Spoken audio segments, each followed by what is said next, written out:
Come on in and tell me what I can do for you this morning. Answer a question. I'll try. Mary Mae, how would you feel and how do you think the neighborhood would react if we try to take down Councilman Blake?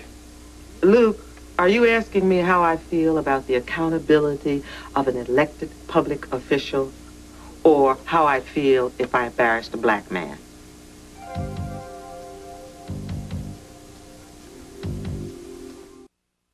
Your grandmother certainly slices right to the heart of a matter. Oh, you noticed that, huh?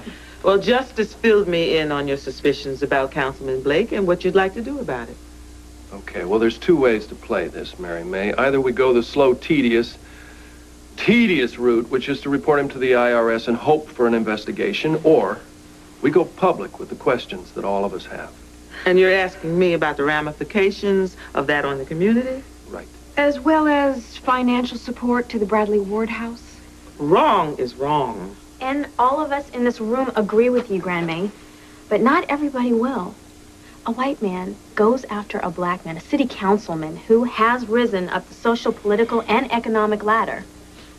Some people will say it's the same old thing, punishing the black man for achievement. But the people that react that way, they just don't want to see the truth. Mm-hmm. Well, I've lived most of my life not giving a damn what people thought of me, and I've been called some pretty unpleasant things, but never a racist. I wouldn't like that. Of course you wouldn't. Honey, nobody who knows you would ever call you a racist. Look, there's going to be backlash. Councilman Blake has got a lot of supporters in this neighborhood. You need to be damn sure you've got your facts straight. Have a look at this, Justice.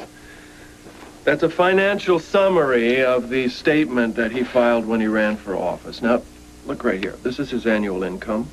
Right here, you've got his wife's annual income. Now, over here, if you take a look at the value of their real estate, the car, that exorbitant tuition to the private schools for their kids, I mean, how does this add up to you? Badly.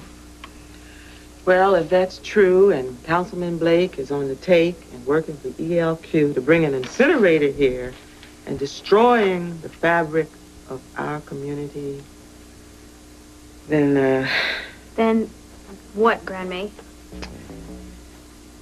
then he's messing with me and my babies and the structure that I tried to build here. And nobody, I mean nobody, messes with me and my babies.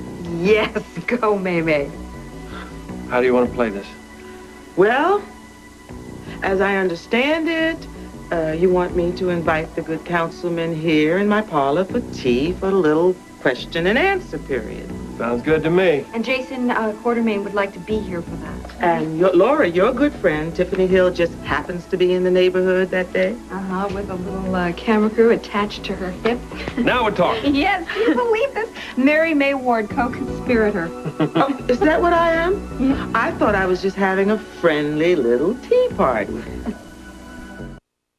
Councilman Blake is here. Oh, yeah, and he's driving that jalopy with the $40,000 hubcaps. Yep. Where's Tiff? I think the studio was going to page her. For some reason, she went up to the nature preserve. Oh, well, no sweat, darling. It's easy enough to stall a politician. You just get them talking. They love to jaw about themselves. Councilman Blake, this is my granddaughter, Keisha. Councilman. How do you do, Keisha? And this is our friend, Jason Quartermain. Jason, I didn't expect to see you down here. Really, Councilman? Why is that? And this is my grandson, Justice Ward. Bradley's son. Hello, it's a pleasure to meet you. I've heard a lot about you, Councilman. All lies. And I believe you know my two dear friends, Laura and Luke Spencer. Certainly. Oh, this day is full of surprises. It's barely noon. Take a chair. Thank you. Mm-hmm. Councilman, Mr. Spencer has raised some questions on behalf of our community, and we have asked you here today to explore them with us. I see. I've taken a personal interest because it looks like I might be in Port Charles for a while. Well, I do want to thank you for the invitation, Mrs. Ward. And I've been wanting to tell you how proud I am to serve the community that's home to you and the Bradley Ward House. You are certainly an inspiration to us all. thank you very much for your kind words, because the reason I invited you is the community, the Charles Street neighborhood to be exact. Its future has been very much on my mind.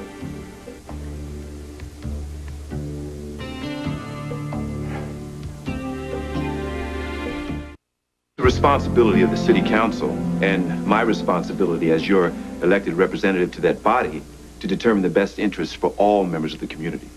That's exactly what we hoped you'd do.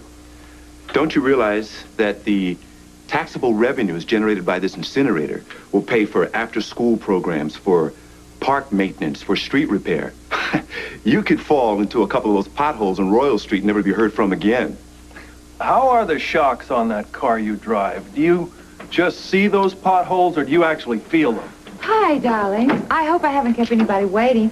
Oh, the traffic was murder. You know, they got to do something about those stupid stoplights. They got to fix them, you know. Oh, well, if it's street repairs you're interested in, you came to the right place. Oh, thanks for coming, Tiffany. I wouldn't have missed it for the world, sweetheart. Councilman, I don't know if you've met Tiffany Hill. Oh, actually, we have. I cover all the council meetings, don't I? Nice to see you. I didn't realize the press was invited to tea, Mrs. Ward. I thought it would be a good idea to invite Miss Hill here to benefit everyone in the Charles Street neighborhood who might not be able to fit into my parlor. We're all very interested in what you have to say about the incinerator, so why don't you just be more specific and tell us what you're thinking on the subject?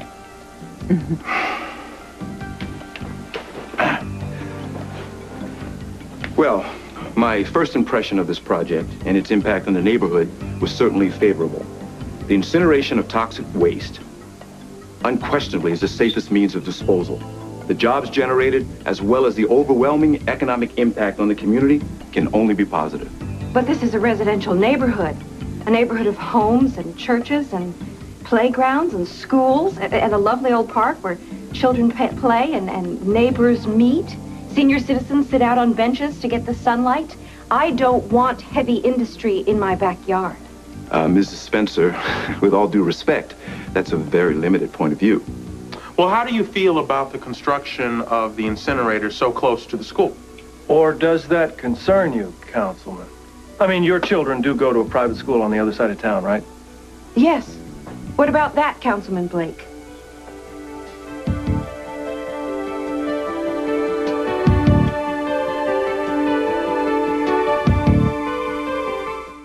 Forgive me, Mrs. Spencer, but the location of my children's school seems irrelevant to the issue. Maybe not. Perhaps you'd like to explain yourself. Love to. Councilman, if you look around this room, you see a pretty fair cross-section of this community. Everybody here has got a serious question about what this project is going to do to the quality of life in the Charles Street hood. You, on the other hand, have none. No questions, no problems, no concerns. You've jumped on the ELQ bandwagon. Why is that? Because it offers very real advantage, economic advantage. Who for? I beg your pardon. This is a copy of the tax return and personal financial statement that you filed at the time of the last election. It raises some very intriguing questions. For example, how you managed to maintain a, shall we say, enviable lifestyle. Vacation home, tennis court, private school for the kids, that big gas-guzzling sedan out front. How do you do that on a councilman's salary? How dare you? That's enough. And you, this is obviously a racist attack engineered by the white establishment. And you played into this, Mrs. Ward? I'm no man's fool, Mr. Blake, black or white. You invited me to my own lynching.